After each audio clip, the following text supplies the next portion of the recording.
third biggest FTSE gainer was Hammerson, the company which owns shopping centres including London's Brent Cross, Birmingham's Bullring and Bristol's Cabot Circus, saw its shares rise by 4.25% after adjusted full-year profits rose by 9% to £231 million, although at a headline level they were down some 56% after the company cut the valuation of its assets by £124 million. Well, David Atkins is Hammerson's chief executive and joins me now. David, the striking thing about your results is that your rental income rose by 9%, and yet we've been hearing all sorts of stories of woe from the retail sector this year. Yeah, well, the earnings grew by about 9%. That was really driven by growth in income of 3.2%, Ian. Overall, we saw performance increasing across all of our assets, UK shopping centres, retail parks, and particularly strong performance from premium outlets. This is our luxury outlets across Europe, 19 outlets, including Bicester Village. They grew 7.6%. So what we're seeing, though, is still a very clear focus of retailers who want to be in the best locations, like the assets we own, the really prime, large assets, and that's driving rental income growth. So you're not too worried about the fact that we've just had 3 consecutive months of drops in retail sales across the board? Well, a lot of data points, and I think, interestingly, most retailers would say that Christmas was positive. You know, it wasn't a bad Christmas.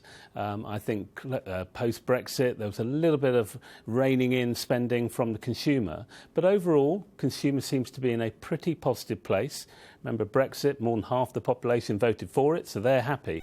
And we're not seeing, again, that move away from demand from retailers in our schemes. Now, you own 5 big French shopping centres. How's business been over there following all those terror attacks? Yeah, tough year, but actually, if you look at the overall numbers, consumer spending in our centres was up 3%. Really positive, and valuations grew about the same level. So again, surprisingly perhaps for many people here, the French people showing their resilience just as we have in past terrorism atrocities, and retailers again very focused on where they want to be, driving good results from a valuation and income point of view in France for us. Now, there's an awful lot of anger in the retail sector right now about the forthcoming business rates revaluation. How's that going to affect your business? Well, it's a tough one. I mean, I think overall we feel that the rate system needs reviewing. It's an unjust tax, it's outdated, unfairly focused on retail. You know, retail bears 25% of the rate's liability in the UK, but only amounts to 5% of economic output. Clearly something has to happen, particularly as it unfairly discriminates against bricks and mortar retailers, whilst online is growing. And I would say, and most people would agree, that's not taking its fair share of the burden. For us as a business, because we're a national UK retail business, actually it's a sort of zero-sum game. What we lose, if you like, in the London South East, we're gaining with rates reductions elsewhere. So overall, it's not a negative impact, but particular regions it's being hard.